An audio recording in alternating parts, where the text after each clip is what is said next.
Jazakallah khair Pak Salim dan seluruh para pengurus Masjid Raya Kebayoran Residen yang sudah sungguh luar biasa berkomitmen untuk terus menjadi mercusuar ilmu dan terus mengupayakan ilmu yang tersebar di antara umat.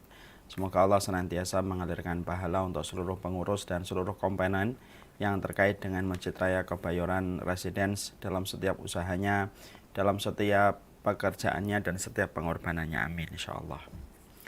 Innal hamdalillah wassalatu wassalamu ala Rasulillah wa ala alihi wa sahbihi wa man tabi'ahum bi ihsan ila yaumil qiyamah. Seluruh jamaah Masjid Raya Kebayoran Residen yang semoga Allah rahmati dan Allah berkahi. Tentunya kita senantiasa bersyukur kepada Allah apapun kondisinya dan apapun keadaannya. Syukurnya kita menunjukkan bahwasanya dengan kita bersyukur itu akan memadamkan cahaya kesombongan pada hati kita. Karena biasanya manusia-manusia yang mereka tidak pernah, manusia-manusia yang lupa dan lalai bahwasanya Allah lah yang memberikan kenikmatan sampai menjadikan dia lalai bersyukur, itulah manusia-manusia yang sombong. Manusia yang sombong dengan hartanya itu lupa bahwasanya harta berlimpah yang dia peroleh dan dia dapatkan merupakan bagian dari kenikmatan Allah. Ketika dia lalai bersyukur dengan kenikmatan yang besar itu, tumbuhlah kecongkakan dan kesombongan pada dirinya. Sama pula manusia yang sombong dengan ibadahnya, yang sombong dengan ilmunya. Dia lupa bahwasanya ilmunya dan ibadahnya pun merupakan bagian dari kenikmatan pertolongan Allah kepadanya. Kalau bukan karena pertolongan Allah yang mengalir dan memberikan kepadanya, tentulah dia tidak akan mampu mendapatkan ilmu dan tentulah dia tidak akan mampu beribadah. Karena manusia lupa untuk bersyukur terhadap nikmat ilmu dan nikmat ibadah yang dia lakukan, inilah yang menjadikan manusia menjadi sombong dengan apa yang dia kerjakan, dengan apa yang dia pelajari. Inilah yang menjadikan kita memahami kita ini diwajibkan untuk senantiasa bersyukur, dan perintah syukur itu bergandengan mesra dengan perintah sabar. Karena siapapun yang bersyukur kepada Allah, padam kesombongan pada hartanya dan padam kesombongan pada ilmu dan ibadahnya. Inilah yang menjadikan kita bersyukur, terutama pada kesempatan siang kali ini Allah mempertemukan kita, Allah memperjumpakan kita, dan semoga Allah senantiasa memberikan kebaikan dalam kehidupan kita dan semoga Allah senantiasa memberikan keberkahan dalam setiap urusan kehidupan kita. Kepada Allah kita bersyukur dan kepadanya kita menggantungkan segala urusan kehidupan kita dan semoga kita tidak ditinggalkan oleh Allah walaupun sekejap mata. Jamaah Masjid Raya Kebayoran Residen yang semoga Allah rahmati dan Allah berkahi. Kemarin dan beberapa kesempatan yang terakhir saya menyampaikan tentang satu mukaddimah, yaitu tentang perkataan salah satu sahabat ketika dia ditanya sama orang-orang Romawi, apa rahasia kekuatan pasukan Islam sampai begitu luar biasa di dalam perjuangan dan di dalam peperangan. Jumlah mereka sedikit, tetapi ketika jumlah mereka sedikit, mereka tetap mampu memenangkan peperangan dengan semangat daya juangnya yang luar biasa. Ketika pertanyaan ini ditujukan kepada salah satu sahabat, maka sahabat ini kemudian menjawab dengan singkat, karena kami adalah kaum yang mencintai, karena kami adalah kaum yang mencari kehidupan di balik kematian, adapun kalian adalah kaum yang mencari kehidupan di balik kehidupan yang sempit. Disinilah kita akhirnya mengetahui jawaban yang disampaikan oleh sahabat tersebut merupakan jawaban yang sederhana tampaknya. Tidak terlalu panjang, tetapi ringkas dan sederhana. Tetapi makna yang terkandung di dalamnya begitu luar biasa. Ternyata orang yang beriman itu mereka adalah orang yang mencari kehidupan di balik kematian. Karena mereka tahu di balik kematian itu sejatinya bukan mati secara keseluruhan, tapi di balik kematian ada kehidupan. Di balik mata yang menutup ada kehidupan. Di balik tangan yang tidak lagi bisa bergerak ada kehidupan. Di balik jasad seseorang dan jenazahnya ketika dia ditangisi, di situ ada kehidupan. Dan pada kehidupan itulah yang sejatinya akan menjadi tujuan kita dalam kehidupan ini ketika di dunia. Orang yang mengerti dan mengimani bahwasanya ada kehidupan di balik kematian, orang-orang itulah orang-orang yang senantiasa tidak pernah letih untuk mempersiapkan sebelum hari itu datang. Mereka betul-betul melakukan semua yang mereka bisa lakukan karena mereka tahu pada kehidupan di dunia hanyalah batu loncatan untuk menuju kepada kehidupan berikutnya, yang sejatinya pada kehidupan berikutnya mereka akan betul-betul mengalami satu kehidupan yang panjang, yang tidak mengenal kata cuti dan tidak mengenal kata finish. Pada perkara itulah sejatinya kita berlomba-lomba. Pada perkara kehidupan di balik kematian, pada disitulah kita harusnya senantiasa berupaya supaya kita termasuk orang-orang yang mendapatkan kelapangan dalam urusan kita ketika kita mendapatkan kehidupan di balik kematian kita. Semoga inilah yang menjadikan kita akhirnya paham kenapa kita mempelajari kitab At-Tadhkirah. Karena kitab ini merupakan kitab yang menyajikan setiap informasi dari ilmu yang disampaikan oleh Allah, dari setiap ilmu yang disampaikan oleh Nabi, supaya betul-betul kita mengetahui, supaya betul-betul kita memahami apa yang kita pahami dan apa yang kita ketahui, bagaimana kehidupan kita di balik kematian. Karena perkara itu pasti kita akan berjodoh. Inilah yang menjadikan kita mengkaji kitab At-Tadhkirah, sebuah kitab yang sejatinya apabila kita renungkan mampu menjadi alasan hidupnya hati kita, mampu menjadi alasan lembutnya hati kita kembali. Karena pada kematian ada hati yang hidup. Karena pada kehidupan yang berkubang kemaksiatan, di situ ada kematian hati. Dan kita pingin sekali hati kita menjadi hidup ketika kita sering-sering mengingat kematian, supaya ketika hati kita hidup, kita akan mempersiapkan bagaimana kematian itu ketika akan datang pada kehidupan kita ketika sudah berjodoh dengannya.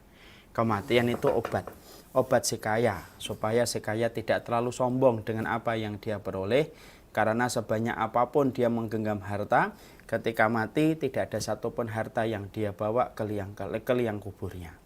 Sesungguhnya kematian juga obat bagi si miskin. Kenapa kematian obat bagi si miskin? Supaya yang miskin ketika mereka mengalami getirnya dan pahitnya kehidupan mereka, mereka tahu sepahit apapun, segetir apapun yang dia dapatkan, maka sesungguhnya ketika datang kematian akan selesai. Dan itulah yang menjadikan kita memahami pada kehidupan kematian, di situ ada kehidupan hati dan jiwa kita.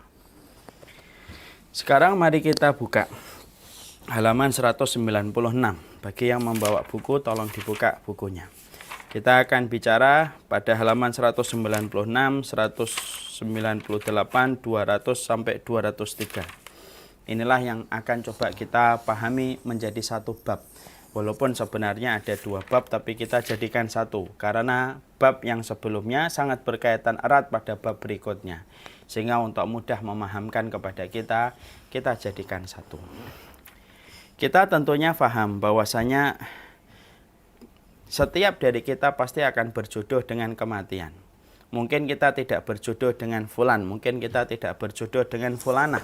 Tapi yang pasti setiap manusia, dimanapun dia berada, siapapun dia, apapun gelarnya, apapun jabatannya dan statusnya, pasti sejatinya manusia itu akan berjodoh dengan kematian. Karena kematian merupakan sebuah ketentuan yang akan mempertemukan kita dengan rumah minimalis yang kita akan kunjungi dan kita akan singgahi, yaitu halte kita yang pertama di dalam kuburan, di dalam sebuah lubang liang lahat yang disiapkan untuk kita ketika kita menutup mata. Ketika kita mengetahui bahwasanya itu merupakan bagian dari jodoh yang pasti kita akan bersanding dengannya, yaitu adalah kuburan dan kematian, maka kita harus mengetahui bagaimanakah sifat kuburan yang kita harus pahami, yang kita harus mengerti, supaya jangan sampai pada rumah minimalis masa depan yang sejatinya kita akan mengunjunginya, kita malah tidak tahu. Dan ketika tidak tahu, tentunya banyak kerugian yang didapatkan.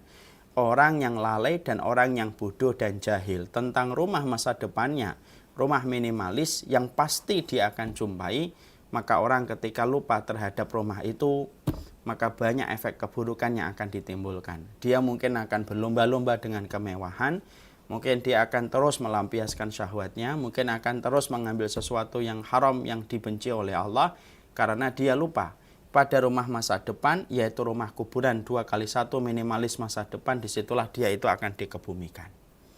Makanya kita harus memahami bagaimanakah sifat kuburan yang pasti kita akan jumpai, yang pasti kita akan datangi rumah kuburan itu, dan bagaimana alam barzahnya ketika Rasulullah menceritakan tentang kuburan.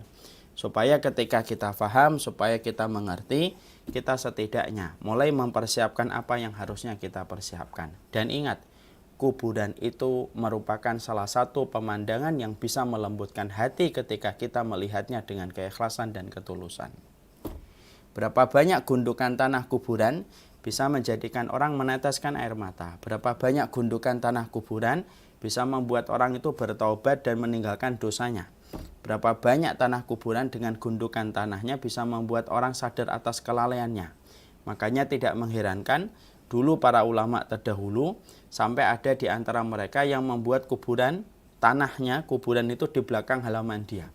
Kalau dia merasa berat, kemudian mulai merasakan kenikmatan pada dosa yang dilakukan olehnya, dia pergi ke belakang halaman rumahnya, dia tidur di lubang liang lahat yang dia telah buat. Ketika dia tidur pada lubang liang lahat itu, dia berkata kepada dirinya, inilah tempatmu nanti, yang pastinya kamu akan seorang diri di tempat ini.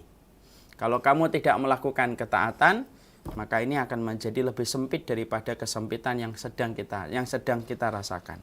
Kalau kamu melakukan ketaatan, maka sesungguhnya dia akan dihamparkan oleh Allah dan diluaskan sejauh mata memandang. Perkataan dia di dalam liang lahat itu menjadikan hatinya berubah. Kalau sudah merasa lembut kembali, dia keluar dari liang lahat yang ada di belakang halaman rumahnya, dia melakukan ketaatan. Nah, disitulah kita paham, kuburan itu sejatinya pemberi nasihat dalam kehidupan kita. Kuburan itu sejatinya memasukkan nilai-nilai kebaikan dalam kehidupan kita. Sehingga kita harus tahu apa sih yang diceritakan oleh Nabi tentang tanah kuburan, apa yang kita harus pahami, apa yang kita harus mengerti, supaya betul-betul kita mengambil persiapan dengan persiapan yang Allah ridhai dan Allah cintai. Maka setidaknya kemudian ada 3 kondisi yang diceritakan oleh Rasulullah Shallallahu Alaihi Wasallam ketika beliau menceritakan tentang kuburan dan alam barzah. Yang pertama, yaitu kemudian sesungguhnya kuburan itu akan memiliki celah dengan himpitan yang luar biasa. Jadi sesungguhnya ketika seseorang itu meninggal dunia, ketika dia telah dicabut ruh dari jasadnya, maka pada saat itu kondisi yang pertama, setiap orang yang meninggal dunia pasti akan melewati sebuah celah yang sempit. Pada celah yang sempit itu dia akan merasakan kesempitan ketika dia melewati alam barzah sebelum dia akan mendapatkan berbagai macam ujian pada kehidupan alam barzahnya. Dan sesungguhnya celah yang sempit ini merupakan celah yang akan dilewati baik itu orang solih ataupun dia tidak solih, baik orang dewasa ataupun tidak dewasa. Setiap orang, apapun kondisinya dan apapun keadaannya, maka sesungguhnya betul-betul dia itu akan merasakan celah yang sempit yang pasti akan dirasakan dan pasti akan dilewati setiap manusia ketika dia meninggal dunia. Mana dalilnya Ustadz bahwasanya manusia itu ketika mereka berpindah ke alam barzah, dia akan melewati satu celah, satu lubang yang begitu sempit dan itu mengenai kepada setiap orang. Maka dikatakan di dalam satu hadis yang diriwayatkan dari Abdullah bin Umar radhiyallahu anhuma. Dalam satu riwayat Imam An-Nasai, Rasulullah sallallahu alaihi wasallam bersabda, "Hadzal ladzi taharraka lahu arsyur rahman." Yaitu ketika salah satu sahabat namanya adalah Sa'id bin Mu'adz itu meninggal dunia. Sa'id bin Mu'adz adalah salah satu sahabat Ansor yang beliau itu Masya Allah memiliki kedudukan yang begitu istimewa di hati Nabi dan tentunya memiliki ketakwaan yang luar biasa. Tahukah kita Sa'ad bin Mu'adz itu Masya Allah meninggalnya itu mengguncangkan arsy-Nya Allah, yaitu Sa'ad bin Mu'adz. Dan kita harus paham kematian Sa'ad bin Mu'adz itu luar biasa diperlihatkan salah satu bentuk karomahnya Allah kepada Sa'ad bin Mu'adz. Jadi Sa'ad bin Mu'adz itu ketika mengikuti perang Khandaq, yaitu perang Ahzab, salah satu perang yang paling menegangkan dan membuat takut para sahabat, yaitu adalah perang Khandaq. Ketika pada saat itu ada salah satu orang musyrik namanya Ibnu Abi Ariqah, memanah dia ke arah kaum muslimin dan yang terkena adalah Sa'ad bin Mu'adz ke salah satu bagian tangannya. Cerep, ngucur deras-deras. Maka ketika Sa'ad bin Mu'adz itu melihat aliran deras di tangannya setelah tertancap panah yang dilesatkan oleh Ibnu Abi Ariqah, maka Sa'ad bin Mu'adz itu berdoa. Doanya adalah, ya Allah, kalau memang masih ada urusan Nabi dengan Yahudi Bani Quraidah yang belum selesai, maka hidupkanlah aku dulu ya Allah, sampai aku membantu Nabi menyelesaikan masalah beliau dengan pengkhianatan Bani Quraidah. Tentunya kita harus paham, ketika pada perang Ahzab dalam perang Khandaq, Bani Quraidah melakukan pengkhianatan kembali dengan Nabi dengan pengkhianatan yang betul-betul mengecewakan Rasulullah Shallallahu Alaihi Wasallam. Maka ketika Sa'ad bin Mu'adz berdoa dengan semacam itu, aliran darah yang begitu deras yang mengalir ketika tertancap panah, seketika darah itu berhenti dan langsung menjadi kering. Dicabut itu sama Sa'ad bin Mu'adz. Dan betul, ternyata Rasulullah setelah perang Ahzab ketika orang-orang musyrik yang mengepung kota Madinah diporak-porandakan oleh Allah dengan angin, Nabi memberikan perintah kepada para sahabat, pergilah kalian ke Bani Quraidah atas pengkhianatan mereka. Pergilah itu kemudian para sahabat ke Bani Quraidah, dikepunglah mereka. Dan tahukah kita siapa yang ditunjuk untuk menjadi penengah antara Rasulullah dan kaum muslimin dengan Bani Quraidah? Sa'ad bin Mu'adz, sampai Sa'ad bin Mu'adz menetapkan keputusan dengan tegas. Maka setelah keputusan Sa'ad bin Mu'adz membantu menyelesaikan masalah antara Nabi dengan pengkhianatan Bani Quraidah, maka Sa'ad bin Mu'adz itu berdoa kembali. Ya Allah, kalau memang tidak ada lagi urusan yang aku harus bantu dengan Nabi SAW, maka wafatkanlah aku kalau memang sudah datang takdir dan ajalku. Maka darah yang asalnya mengucur, darah yang asalnya sudah kering, tiba-tiba mengucur kembali dengan begitu deras. Sampai akhirnya lemaslah Sa'ad bin Mu'adz dan meninggallah Sa'ad bin Mu'adz. Ketika meninggalnya Sa'ad bin Mu'adz, perhatikan kata Rasulullah, hadzal ladzi taharraka lahu rahsyur rahman wa futihat lahu abwabus sama. Itulah orang yang menyebabkan arsy Allah berguncang ketika meninggal dunia. Masya Allah. Jadi Nabi mengatakan ini loh orang yang membuat kematiannya itu membuat arsy Allah itu berguncang. Wa futihat lahu abwabus sama. Lalu dibukakan pintu-pintu langit untuk menyambutnya, ruhnya itu. Wa syahidahu asab'una alfa minal malaikat. Disaksikan 70.000 malaikat. Ibaratnya satu stadion, semuanya mengelilingi untuk menyambut Sa'ad bin Mu'adz ketika meninggal dunia. Laqad dhammatan summa furija anhu. Walaupun sudah sedemikian kebesar keutamaan Sa'ad bin Mu'adz, arsy-Nya Allah berguncang. Disaksikan 70.000 malaikat. Maka kata Nabi, laqad dhammatan. Dia pun melewati satu lubang, satu celah yang begitu sempit, sampai kemudian lubang dan celah itu dilapangkan kembali oleh Allah. Makanya ini kemudian merupakan salah satu dalil bahwasanya alam barzah, siapapun yang memasuki alam kubur pertama kali, bermalam yang pertama di dalam alam kuburnya, sebelum dia mendarat ke alam barzahnya, maka dia akan melewati satu lubang yang sempit, satu celah yang sempit, sebelum dia betul-betul nanti berada di alam barzahnya. Nah, kalau kita mungkin dulunya sering melihat video gitu, atau sering melihat film, ada kan proses kayak orang terlempar dari satu mesin waktu ke mesin-mesin berikutnya. Nah, itu kalau boleh penggambarannya melewati celah yang sempit, dan celah itu akan dilewati oleh setiap manusia. Makanya Rasulullah SAW menyampaikan pula, tunjukkan lagi nah. Maka Rasulullah SAW kemudian menunjukkan pula di dalam salah satu riwayat bahwasanya anak-anak kecil pun juga akan merasakan celah yang sempit itu. Anak-anak kecil pun akan merasakan lubang yang sempit itu ketika pertama kali mendarat di alam barzah. Makanya sampai Rasulullah SAW itu bersabda, lau afalat ahadum min dhammatil qabr la afalat hadas sabi. Kalau ada seseorang yang selamat dari penyempitan kubur, niscaya yang lebih layak untuk selamat dari penyempitan kubur itu adalah bayi ini. Tapi bayi itu pun tidak selamat dari penyempitan kubur. Nah, inilah yang menjadikan kita mengerti. Berarti pertama kali manusia ketika meninggal dunia, ketika dibawa ke atas, dan pertama kali ketika dia di alam barzahnya, dia akan melewati lubang yang sempit, dan lubang itu dilewati orang mukmin ataupun tidak mukmin, sholih ataupun tidak sholih, kecil ataupun besar akan melewati celah yang sempit itu. Pertanyaan kita, Ustadz, apa yang membedakan antara orang mukmin dengan orang kafir ketika melewati penyempitan kubur dengan celah yang sangat sempit? Bedanya adalah, kalau orang yang beriman, dikatakan oleh Rasulullah, laqad dhammatan summa furija anhu. Dia kemudian melewati satu sempitnya lubang, satu himpitan yang sangat sempit.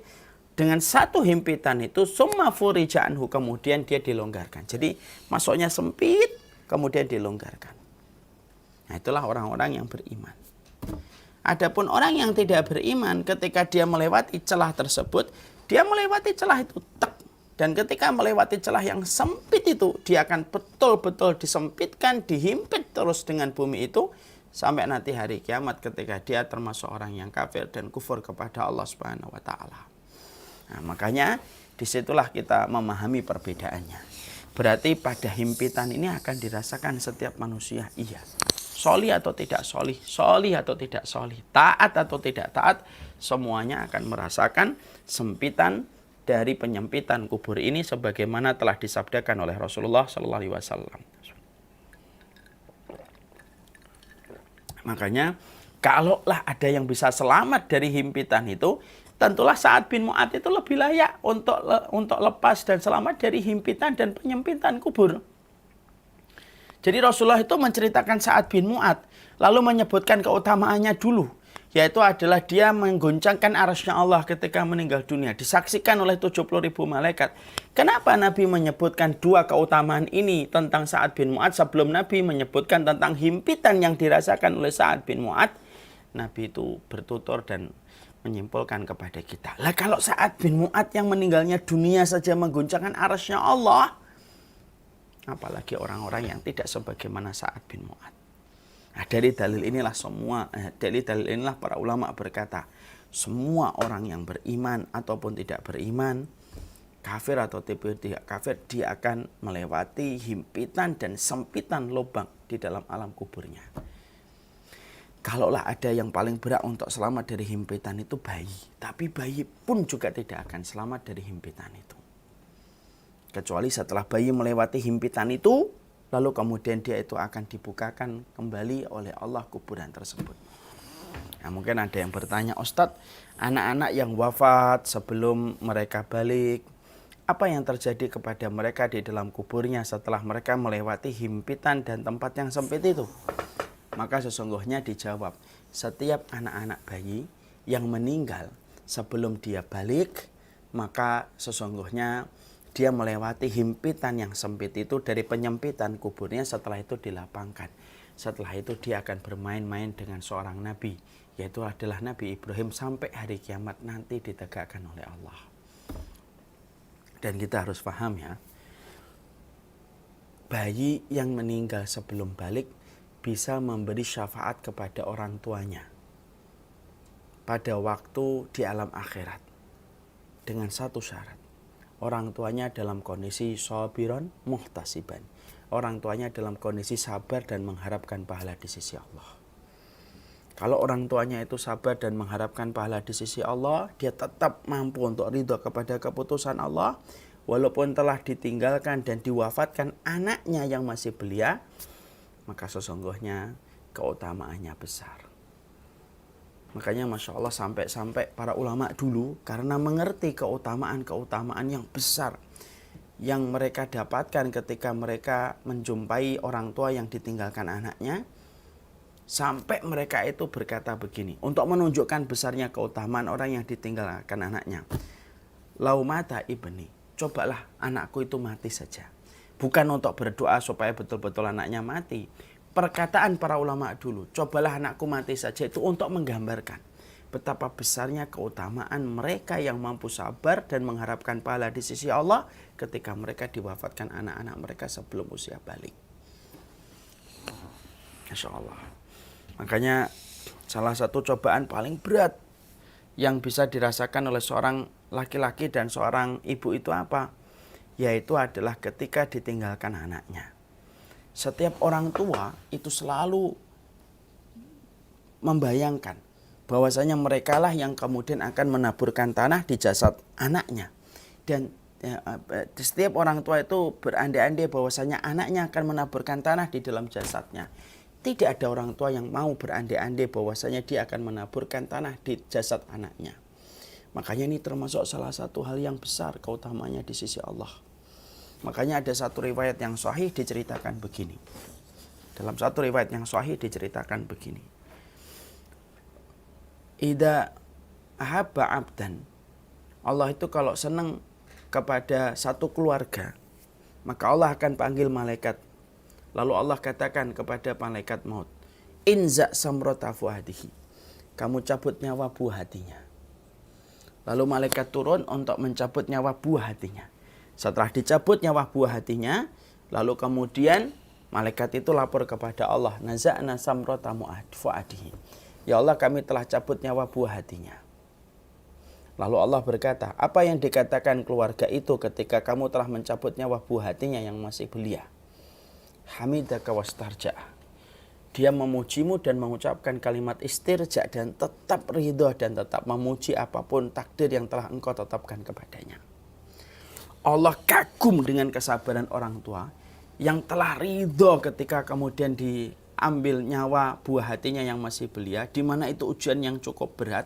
Saking ridhonya dan saking senangnya Allah kepada setiap orang tua yang tetap ridho dan tetap sabar dan mengharapkan pahala ketika putra dan putrinya meninggal dunia di usia belia, maka langsung Allah berkata kepada para malaikat yang lainnya, ubnu lahu baitan fil jannah wa sammuhu baitul hamdi. Wahai malaikat, tolong bangunkan untuk keluarga itu yang telah aku uji dengan aku wafatkan anaknya, kamu bangunkan sebuah rumah.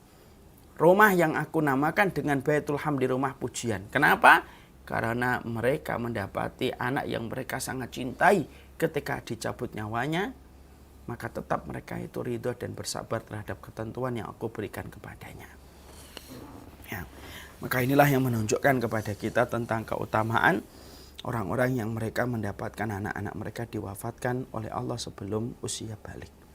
Nah, makanya disinilah kita akhirnya mengerti, disinilah kita paham bahwasanya kuburan itu menyempit, kuburan itu memiliki celah, kuburan itu memiliki lubang yang sangat kecil yang pasti akan dilewati oleh setiap manusia, baik solih ataupun tidak solih, baik itu yang besar ruhnya ataupun walaupun rohnya anak kecil, semuanya akan melewati himpitan itu, semuanya akan melewati penyempitan kubur, semuanya akan melewati lubang yang begitu kecil, di mana ketika semua itu nanti akan dilewati, yang membedakan cuma satu. Apabila yang melewati himpitan itu adalah orang yang beriman, setelah dilewati lalu kemudian akan mengembang besar, lalu akan dilebarkan dan diluaskan oleh Allah.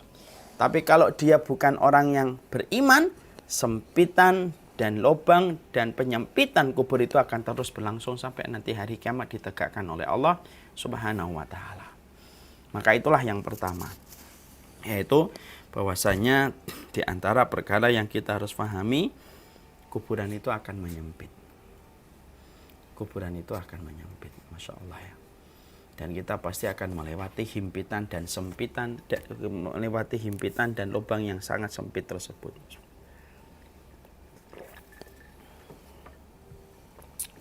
Ya. Semoga Allah memberikan kepada kita keselamatan dalam urusan kuburan kita. Allahumma inni a'udzubika min adabi jahannam wa min adabil qabri wa min syarri fitnatil mahya wal mamat wa min syarri fitnatil masiihid dajjal. Itu yang pertama. Yang kedua, para ulama lalu menerangkan kondisi yang kedua dari alam kubur itu gelap. Ya.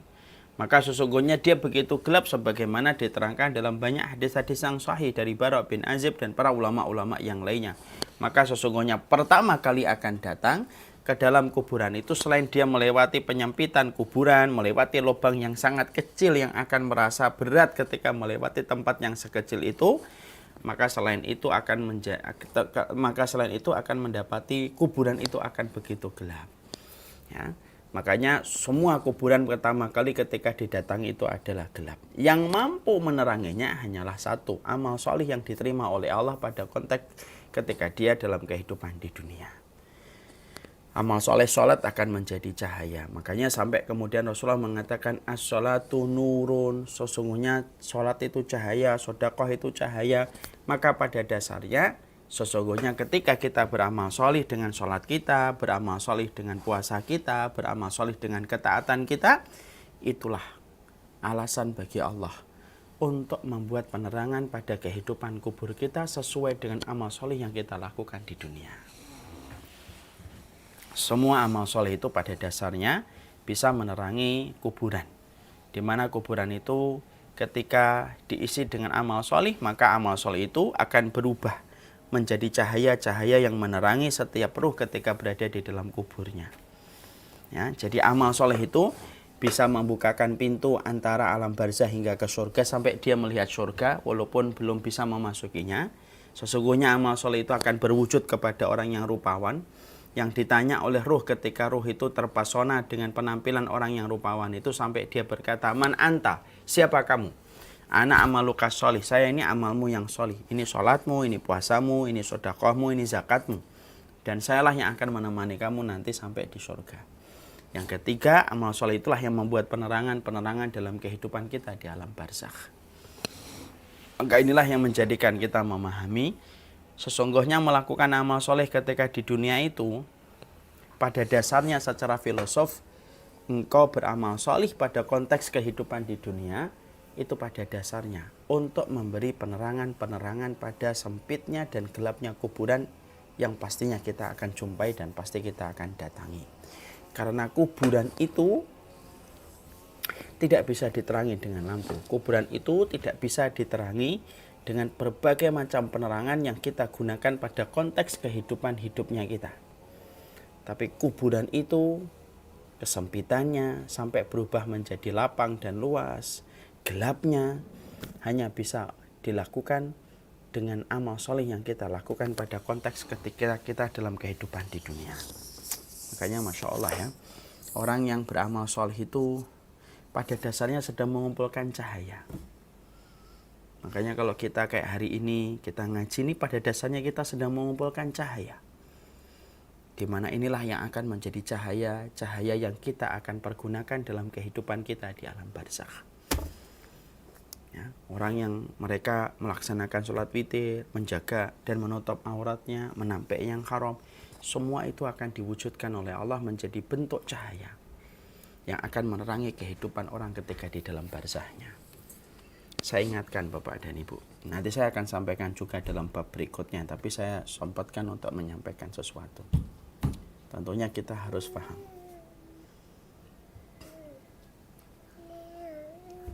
Insya Allah. Sebentar ada gangguan sedikit.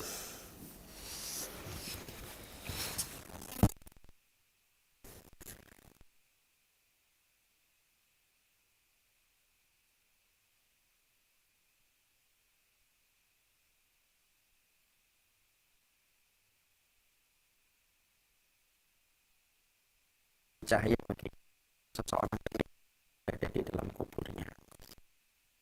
Mereka selalu melakukan kebaikan, maka pada dasarnya semua amal soleh itu akan menjadi cahaya penerang dalam kehidupan kelak ketika dia berada di alam kuburnya. Nah itu yang kedua. Makanya Masya Allah, pada perkara inilah seharusnya kita ini mempersiapkan diri. Pada kehidupan semacam inilah seharusnya kita itu memperbanyak bekal kita. Terkadang kita itu sering memikirkan kehidupan kita di atas tanah, tapi kita lupa untuk memikirkan kehidupan kita di bawah tanah, yaitu ketika kita meninggal dunia. Banyak orang yang sering berpikir hidup yang enak, tetapi ternyata dia lupa untuk berpikir bagaimana mati yang enak. Padahal pada dasarnya yang kita butuhkan itu bukan hanya hidup yang enak, tapi yang lebih penting daripada hidup yang enak adalah mati yang enak ketika dilapangkan dan diberikan cahaya kuburan kita. Makanya para ulama berkata, tidaklah orang itu bermaksiat kecuali dia sendiri yang mengumpulkan kegelapan yang akan dia temui pada kehidupan alam kuburnya. Dan tidaklah dia berbuat baik kecuali dia itu sebenarnya sedang mengumpulkan cahaya-cahaya yang akan menjadi penerang dalam kuburnya. Orang yang tahajud, dia sedang mengambil satu cahaya. Orang yang sedekah, dia mengambil satu cahaya. Orang yang menimba ilmu, dia mengambil satu cahaya. Orang yang memberikan bantuan kepada yang membutuhkan, dia kemudian menyimpan satu cahaya. Semuanya akan menjadi cahaya yang sejatinya akan dipakai untuk menerangi kuburnya sampai hari kiamat nanti ditegakkan oleh Allah Subhanahu wa taala.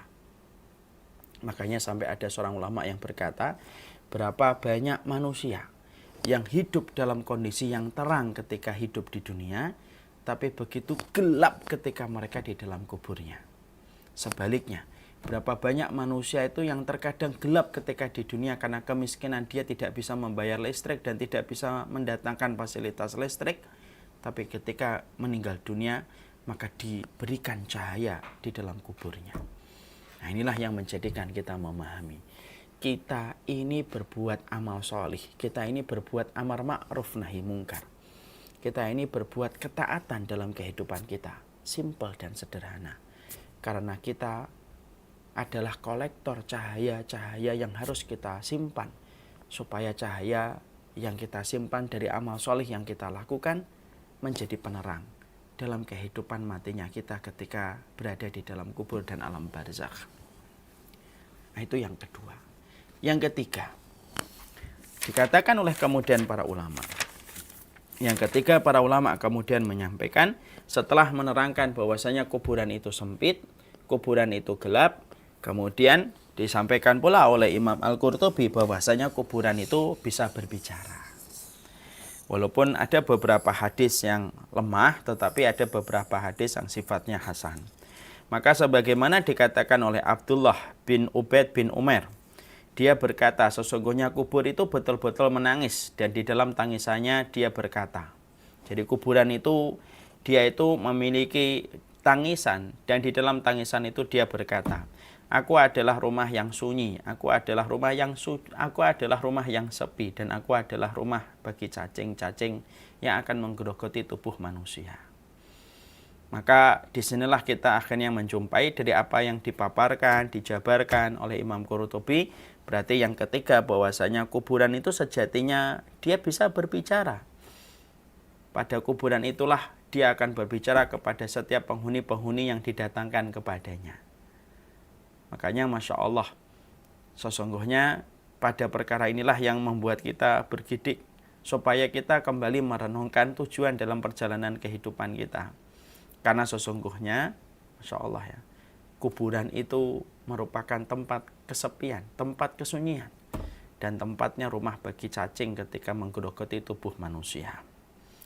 Makanya kemudian didatangkan dalam satu riwayat yang lainnya dari Abdullah bin Ubaid bin Umar, dia berkata kepada Abdullah bin Amr bin As.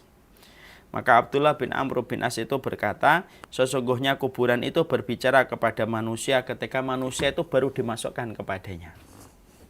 Jadi dari sebuah asar Abdullah bin Amr bin As, Abdullah bin Amr bin As itu merupakan anaknya Amr bin As. Abdullah bin Amr bin As berkata, ketika manusia itu baru saja dimasukkan, jadi manusia itu dimasukkan ke liang lahatnya, manusia itu ketika pertama kali dimasukkan ke liang lahatnya, maka kuburan itu akan berkata kepada manusia yang baru saja dimasukkan, hai anak Adam, apa yang telah memperdayakan kamu sehingga kamu tidak mengingat aku? Maka kemudian barulah nanti manusia-manusia itu akan terhenyak ketika mereka kaget. Melewati tempat yang sempit, melewati celah yang sempit, melewati kegelapan, ditambah lagi dengan suara dari kuburan ketika berbicara kepada manusia. Sebagaimana asar dan riwayat yang datang dari Abdullah bin Amr bin As. Kuburan itu berkata, apa yang telah memperdayakan kamu sampai kemudian kamu tidak mengingat aku? Makanya betul kan kata Malaikat Jibril ketika memberikan nasihat kepada Nabi dan kepada kita, i'mal masyita fa innaka mayitun. Kamu silahkan berbuat apa aja, tapi ingat ya, kamu nanti sebentar lagi mati. Makanya ketika manusia baru dimasukkan ke alam kuburnya, kuburan itu akan bicara kepada dia. Apa sih yang memperdayakan kamu sampai kamu itu melupakan aku? Lalu kemudian kuburan itu berkata, tidak tahukah kamu bahwasanya aku ini adalah rumah yang sepi? Aku ini adalah rumah yang gelap dan aku ini rumah kebenaran yang akan menjelaskan bagaimana kondisi hidupmu dulu. Dan anak Adam, apa yang telah memperdayakan kamu sehingga tidak mengingat aku? Sampai kamu berjalan di sekitarku ketika masih hidup dalam kondisi congkak. Jadi betul-betul bumi yang kita pijak itu menjadi saksi. Sampai kemudian bumi pun ketika kuburan itu menjadi saksi dimasukkannya anak manusia, kuburan itu pun tahu apa sih yang telah kamu lakukan itu sampai kamu tuh dulu congkak ketika berjalan di sekitarku dan tidak mengingatku sama sekali. Jadi betul-betul apakah kemudian ini bicara? Dalam riwayat-riwayat ini kita mendapati berbicara. Makanya kemudian dikatakan sesungguhnya kuburan itu memiliki lidah yang mampu berbicara kepada setiap manusia ketika baru dimasukkan ke area pekuburan, ketika baru dimasukkan ke area kuburan, ketika dimasukkan ke liang lahatnya. Makanya kemudian di sini sampai dikatakan pula sabda Rasulullah SAW dalam satu riwayat, kuburan itu akan berkata kepada mayit manakala dia dimasukkan ke dalamnya, Celakalah kamu hai anak Adam. Apa sih yang memperdayakan kamu sampai kamu tidak mengingat aku? Apakah kamu tidak tahu, wahai manusia, aku ini rumah bencana, rumah kegelapan, dan rumah cacing. Apa sih yang memperdayakan kamu, wahai manusia? Sampai dulu kami menyaksikan kamu itu kalau jalan itu congkaknya betul. Sombongnya luar biasa. Masya Allah ya. Jadi ternyata tanah kuburan itu menyaksikan yang dilakukan manusia kalau kita melihat riwayat ini. Makanya betul kan kata Allah di dalam surat Az-Zalzalah, yauma idzin tuhaddisu akhbaruha. Bumi itu nanti akan menceritakan tentang semua peristiwa yang terjadi di atasnya. Itu memang betul-betul nanti bumi itu akan menjadi saksi. Apa saja yang dilakukan oleh manusia dalam kehidupan itu. Sampai kemudian bumi itu akan menceritakan. Umar Mita dulu jalan ke sini begini. Fulan ngomongnya begini. Pak Salim dulu ketika berjalan di sini. Semuanya ternyata bumi itu merekam apa yang kita lakukan. Dan bumi itu nanti menjadi saksi tambahan bagi Allah. Berarti kalau kita mendapati ayat yauma idzin tuhaddisu akhbaroha, berarti apa yang dikatakan Abdullah bin Amr bin As ini memang relevan asarnya. Karena apa? Kubur pun akan kemudian berbicara. Makanya kuburan itu ketika menyaksikan manusia lalu lalang melewati kuburan dengan kondisi congkak gitu, sombong, ketika mereka menentang ayat-ayat Allah, maka kemudian bumi itu kemudian akan bereaksi karena mereka adalah makhluknya Allah. Makanya kita sering sekali mendengar, banyak sekali kisah-kisah nyata yang sering kita dapatkan. Bumi itu menyempit kepada orang-orang yang melakukan dosa-dosa besar. Bahkan ada salah satu kisah nyata yang saya dapatkan, ini betul-betul nyata. Dari orang yang betul-betul dia sekuler dan disebut bapaknya sekuler di satu negara. Ketika mati, setiap dimasukkan itu tanahnya menyempit. Setiap habis dikubur, tanahnya menyempit kembali. Setiap mau dimasukkan, tanahnya menyempit kembali. Karena kuburan pun enggan menerima mereka yang melakukan dosa dan sombong di atas tanah itu ketika hidup dalam kehidupan di dunia. Masya Allah. Makanya betul kata malaikat Jibril. Kalau kamu mau melakukan apa saja terserah. Tapi kamu nanti mati loh. Kalau mati itu akan berjumpa dengan tanah kuburan ketika kamu itu tidak bisa ngapa-ngapain. Hari ini mata kita berkedip. Tapi akan datang satu hari mata lagi tidak berkedip. Hari ini kaki kita bisa membuat kita berlari dan kabur dari sesuatu yang kita takuti. Akan datang satu hari kaki pun tidak bisa kita gerakkan. Makanya kemudian itulah yang menjadikan kita memahami.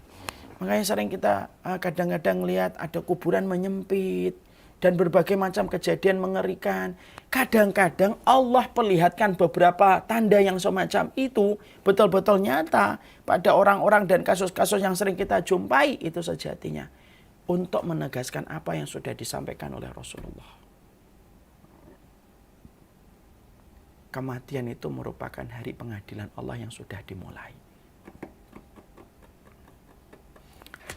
Kemudian Rasulullah bersabda, jika yang masuk ke kuburan itu adalah orang solih, maka langsung dijawab malaikat. Jadi kuburan itu langsung berkata ketika dimasukkan, apa sih yang membuatmu dulu melupakan kami? Apa sih yang membuatmu dulu sombong? Tapi ketika yang dimasukkan itu adalah orang solih, maka yang membantu menjawabnya itu adalah para malaikat, kata Rasulullah.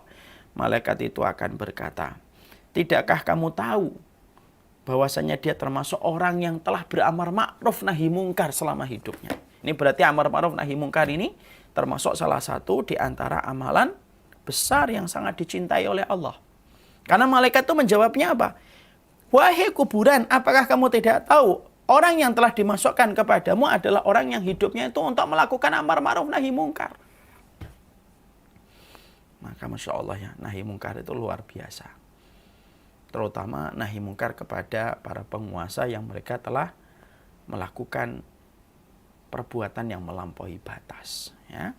Maka kemudian dilanjutkan di sini. Maka kuburan itu berkata, kalau begitu aku benar-benar akan menjadi hijau untuknya. Sedang badannya kembali akan bercahaya dan ruhnya akan menghadap kepada Rabbul Alamin. Ini menunjukkan kepada kita, Masya Allah ya, amar ma'ruf nahi mungkar ini luar biasa kedudukannya di sisi Allah. Sampai para malaikat pun akan menjadi pembela, akan menjadi pengacara bagi setiap orang solih ketika dia meninggal dunia, ketika tanah kubur berbicara kepadanya, maka sesungguhnya malaikat akan menjadi pengacara untuknya dan mengatakan, dia adalah orang yang telah melakukan amar ma'ruf nahi mungkar. Berarti orang solih akan didampingi malaikat yang akan senantiasa menjadi pembela bagi orang-orang yang beriman ketika mereka telah wafat dengan berhadapan banyak perkara. Berhadapan dengan himpitan, berhadapan dengan gelapnya, berhadapan dengan tanah kuburan yang akan menjadi saksi atasnya.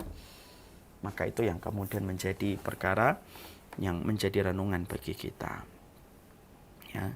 Makanya kemudian kuburan itu sampai diterangkan di dalam beberapa riwayat. Abu Ahmad Hakim dalam kitabnya juga menjelaskan salah satu di antara yang dibenci oleh kuburan itu adalah orang-orang al-faddad yang congkak. Ya, jadi orang yang sombong itu betul-betul dibenci oleh tanah kuburan. Makanya tidak mengherankan ada kuburan menyempit, ada kejadian-kejadian yang tidak terduga ketika orang itu baru dikuburkan. Terkadang Allah memperlihatkan tanda-tanda itu untuk melengkapi apa yang sudah disampaikan oleh Allah di dalam Al-Quran dan Al-Hadis. Tidak ada kejahatan kecuali akan dibayar kontan oleh Allah. Tidak ada kebaikan kecuali akan dibayar kontan oleh Allah. Makanya sampai para ulama dulu saja menceritakan kan bagaimana ada beberapa riwayat yang kita dapatkan. Ada orang yang sudah di dalam kuburnya ketika digali lagi karena ada satu keperluan dan satu permasalahan yang urgen ketika digali. Tapi sudah kelihatan tanahnya sebagaimana tanah yang terbakar. Nah itu semua itu menunjukkan kepada kita. Allah perlihatkan sebagian kecil tanda-tanda itu yang dilihat oleh kasat mata oleh sebagian orang. Supaya setiap manusia betul-betul mengambil pelajaran dari apa yang menjadi kematian dari orang yang telah mendahului mereka. Ya. Makanya kemudian disampaikan lagi di dalam satu riwayat, ya, Sufyan Ats-Tsauri itu berkata di dalam salah satu riwayat, Sufyan Ats-Tsauri mengatakan, barang siapa yang mengingat kubur, maka dia itu akan mendapati kuburan itu kelak akan menjadi taman surganya. Tapi siapapun yang lalai untuk mengingat kuburnya, siapapun yang dia lalai untuk mengingat kuburnya, maka sesungguhnya kubur itu akan menjadi salah satu lubang neraka sampai nanti hari berbangkit itu datang. Makanya betul kata Utsman. Utsman ini, sahabat Utsman bin Affan ini, ketika beliau di samping kuburan itu sering nangis. Sampai ada orang yang berkata kepada sahabat Utsman, wahai sahabat Utsman bin Affan, sering sekali ketika engkau mendengar ayat yang menceritakan tentang surga dan neraka, terkadang engkau tidak menangis. Tapi setiap engkau duduk di samping kuburan, kamu selalu menangis. Kenapa? Lalu sahabat Utsman itu menjawab dengan sebuah hadis yang datang dari Nabi. Fa innal qabra manzilatun min manazilil akhirah. Faman naja minhu fama ba'dahu asyad. Fa illam yanju fama ba'dahu fa in naja fama ba'dahu aisar. Fa illam yanju fama ba'dahu asyad. Lalu kemudian Utsman bin Affan menjawab dengan sabda yang datang dari Rasulullah. Sesungguhnya kuburan itu merupakan terminal pertama di antara banyak terminal dan halte yang akan kita lewati pada kehidupan di akhirat. Siapapun yang selamat pada halte yang pertama, siapapun yang selamat pada terminal pertama, urusannya setelah itu akan menjadi mudah. Tapi siapapun yang tidak selamat pada terminal pertama, urusan setelah itu menjadi susah dan menjadi sulit. Dan itu dikatakan oleh Utsman bin Affan mengutip dari sabda Rasulullah SAW. Makanya Masya Allah ya, kuburan itu memang belum sampai pada pengadilan Allah. Tapi itu sudah merupakan bagian dari sesuatu yang berat. Makanya tidak mengherankan sampai kita disunahkan untuk berdoa sebelum kita salam untuk meminta kembali kepada Allah supaya kita dilapangkan dalam urusan kuburan kita. Makanya siapapun yang sering mengingat tentang masalah kubur, maka nanti kuburannya akan dijadikan menjadi taman-taman di surga. Tapi siapapun mereka yang lalai tentang masalah kuburan, maka sesungguhnya kuburannya itu akan menjadi lubang-lubang di neraka. Lalu kemudian dikatakan dalam satu riwayat, ini ada sebuah riwayat dari Hasan Al-Basri. Jadi dalam satu riwayat dari Hasan Al-Basri.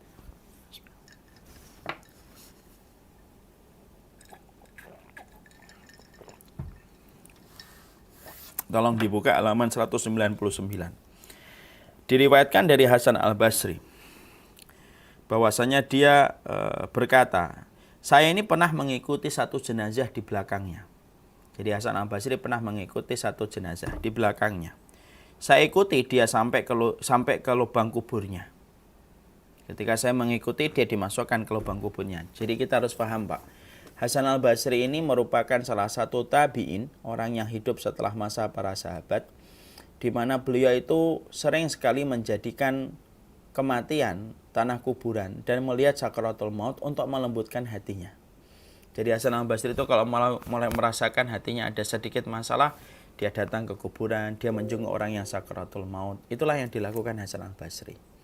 Makanya Hasan al-Basri ini termasuk salah satu pembesar dari kalangan tabi'in yang hidup setelah masa para sahabat. Nah, beliau memberikan testimoni, di mana testimoni ini ditulis oleh Imam Qurtubi di dalam kitabnya. Saya pernah ngikutin satu jenazah. Saya ikuti dia sampai ke lubang kuburnya. Tiba-tiba seorang perempuan yang ada di belakang berkata, "Hai ahli kubur, kalaulah kalian tahu siapa orang yang dipindahkan kepadamu, niscaya kalian akan tolak." Artinya tiba-tiba orang itu, mungkin perempuan itu mengetahui kejahatan orang ini. Maka perempuan itu berkata di antara kerumunan orang yang akan menguburkan orang tersebut. Perempuan itu berkata, "Kalau kalian tahu siapa yang kalian kuburkan, nescaya kemudian kuburan itu akan menolaknya." Baru saja rombongan manusia yang akan menguburkan orang tersebut itu kaget dengan suara perempuan tersebut. Lalu Hasan al-Basri mendengar suara dari dalam kuburan. Dan di dalam kuburan itu berkata, "Demi Allah, dia dipindahkan kepada kami benar-benar membawa dosa sebesar gunung." Jadi kuburan itu kemudian berkata, dia dipindahkan kepada kami, padahal dia membawa dosa-dosa sebesar gunung. Tapi aku telah diizinkan untuk akan memakannya sampai remuk seluruh tulangnya. Dan Hasan al-Basri yang mendengar suara itu dari dalam kubur. Maka kemudian Hasan al-Basri ketika baru saja mendengar suara tersebut, jenazah yang ada di atas keranda itu kayak bergerak-gerak. Lalu Hasan al-Basri jatuh pingsan melihat pemandangan itu. Ya, nah, tentunya inilah yang menjadikan Masya Allah ya. Ini menerangkan tentang apa yang kemudian disampaikan oleh Imam Qurtubi. Sampai Hasan al-Basri pun kemudian pernah bercerita bahwasanya dia pernah mendengar bagaimana kubur itu berbicara dengan satu perkataan. Sesungguhnya dia membawa dosa sebesar gunung, tetapi aku telah diizinkan untuk melumatnya sampai remuk manusia ini. Sampai Hasan al-Basri jatuh pingsan ketika mendengar yang semacam ini. Nah, ini menunjukkan kepada kita tentang sebuah dalil. Betul-betul luar biasa bahwasanya urusan kematian yang kita harus pahami dan harus kita mengerti. Pada perkara inilah hati kita harus hidup. Pada perkara inilah kita ini harus bersiap-siap. Kuburan itu akan melewati lubang yang sempit. Kuburan itu akan melewati lorong yang sempit betul. Sebagaimana kuburan itu gelap betul. Sebagaimana pula kita mendapati sesungguhnya kuburan itu pun berbicara kepada orang-orang yang baru dimasukkan. Makanya Masya Allah ya, di samping kejadian ini, saya mungkin di antara Bapak dan Ibu pernah mendengar ada seorang ulama namanya Abdurrahman An-Najjar. Itu salah satu ulama yang Masya Allah, beliau itu menjadi ulama disebabkan gara-gara tanah kuburan. Gara-gara tanah kuburan dia bisa menjadi ulama. Dalam satu muhadharah seorang syekh itu diceritakan, ada seorang penggali kubur. Dia kerjanya itu menggali kubur. Sampai pada satu waktu dia didatangi seorang wanita yang berkata, "Pak, tolong galikan kuburan untuk keluarga saya." Maka saya galikan kuburan. Setelah saya galikan dan saya sempurnakan galian kuburan itu, datanglah keluarga sang wanita yang meminta saya untuk menggalikan kuburan itu. Dan ketika orang tersebut mau dimasukkan, aku betul-betul melihat satu pemandangan yang tidak dilihat setiap orang yang ada di situ kecuali aku yang melihat. Tiba-tiba tanah kuburan yang baru saja aku cangkul, aku melihat pemandangan yang indah betul. Dan orang yang dimasukkan itu telah dijemput dengan satu makhluk yang betul-betul bercahaya dan membawa ke tempat yang sangat indah. Dan tidak ada yang melihat kejadian itu kecuali adalah saya. Setelah itu kemudian kita menguburkan jenazah itu dan saya terbengong-bengong dengan apa yang saya perhatikan. Beberapa waktu kemudian sang wanita itu datang kembali kepada saya dan kembali berkata, "Pak, ada lagi yang meninggal, Pak. Tolong galikan kuburan." Lalu kemudian sang penggali kubur itu penasaran dengan ibu tersebut dan berkata, "Saya tidak akan menggalikan kuburan sampai kamu ceritakan siapa orang yang kamu kuburkan beberapa waktu yang lalu ketika aku menggalikan kuburan, karena aku melihat pemandangan yang luar biasa." Perempuan itu sembari bersedih meneteskan air mata berkata, "Itu adalah anakku dan dia adalah penuntut ilmu yang solih dan baik." Penggali kuburan itu terhenyak. Setelah itu akhirnya karena sudah diberitahu tentang kondisi yang sebelumnya, dia akhirnya menggalikan kubur kembali. Setelah itu didatangkan kembali jenazah yang kedua. Dan ketika akan dikuburkan, dia melihat pemandangan yang sama persis sebagaimana yang pernah dia lihat ketika menggalikan sebelumnya. Sampai dia pingsan karena melihat kejadian itu hanya seorang diri. Lalu kembali dia datang kepada perempuan itu. Dan ketika datang kepada perempuan itu, dia kembali bertanya, "Siapa lagi yang aku kuburkan? Karena aku melihat pemandangan yang sama sebagaimana pemandangan sebelumnya." Lalu perempuan itu dengan sedih dan tetesan air mata berkata, "Itu adalah anakku berikutnya, anakku yang lainnya. Pekerjaannya adalah penebang pohon, ya, tukang kayu dia. Lalu kemudian dia tidak bisa mencari ilmu sebagaimana adiknya. Tapi dialah yang membiayai adiknya untuk kemudian sekolah dan kemudian membiayai adiknya untuk menimba ilmu. Dan dia relakan untuk bekerja, mengumpulkan keringat demi keringat supaya bisa membiayai hidup adiknya ketika mencari ilmu." Maka Masya Allah, Syekh Abdurrahman ini kemudian nangis betul. Selama dia itu menjadi penggali kubur, barulah dia melihat kejadian itu. Pergilah dia kepada ulama yang menjadi guru dari orang yang dia kuburkan itu. Di situ dia betul-betul belajar. Sampai akhirnya beliau menjadi ulama namanya Syekh Abdurrahman. Dari seorang penggali kuburan yang mendapatkan satu hal dari apa yang dia lihat di tanah kubur. Karena terkadang para ulama salaf itu berkata, kadang-kadang Allah memperlihatkan 1-2 kejadian di dalam kubur untuk menambah keimanan orang-orang yang beriman dan mengambil ibrah dari apa yang terjadi. Makanya kadang-kadang kan kita sering mendengar sebuah kisah ada kuburan disempitkan. Ada kuburan yang betul-betul tiba-tiba mengeluarkan bau yang wangi. Bermacam-macam kadang-kadang kita sering dengar. Kalaulah itu benar adanya, maka itu menambah keimanan kita. Bahwasanya nikmat kubur itu sejatinya ada dan adab kubur itu sejatinya ada. Makanya kubur itu setidaknya ada 3 yang jarang orang itu tahu. 1, ada kesempitan yang sangat sempit dan lubang yang sangat kecil yang dilewati setiap ruh ketika dia itu pertama kali menuju ke barzakh. Gelap dan hanya bisa diterangi dengan amal soleh yang kita lakukan ketika di dunia. Dan yang ketiga, kuburan itu berbicara kepada setiap manusia yang dimasukkan kepadanya. Ingatlah apa yang dikatakan oleh seorang ulama. Berapa banyak orang ketika hidup, di mana-mana dia itu terang. Tapi tepat ketika mati, di mana-mana akan menjadi gelap baginya. Tapi ada banyak manusia yang terkadang di mana di dunia dia tidak layak mendapatkan penerangan. Karena mungkin kemiskinannya. Tapi tepat ketika meninggal dunia, seluruh kuburannya itu diterangkan oleh Allah Subhanahu wa taala. Wassallallahu ala nabiyina Muhammad. Pada perkara inilah kita ini berlomba-lomba untuk mendapatkan apa yang terbaik pada kehidupan kita. Terkadang kita fokus memikirkan kehidupan kita di atas tanah, tapi kita lalai untuk memikirkan kehidupan kita di bawah tanah. Pada kehidupan di bawah tanah itulah harusnya kita mengambil ibrah. Pada kehidupan di bawah tanah yang pasti kita akan berjodoh, hendaklah kita mempersiapkan diri kita. Ini yang dapat saya sampaikan dalam pertemuan hari ini. Sudah jam 11:05. Kita masih lanjutkan dengan tanya jawab sebelum nanti sampai mungkin 11:30. Wassalamualaikum fikum. Saya serahkan kembali kepada Ustadz Salim mewakili dari Masjid MRKR di Bintaro.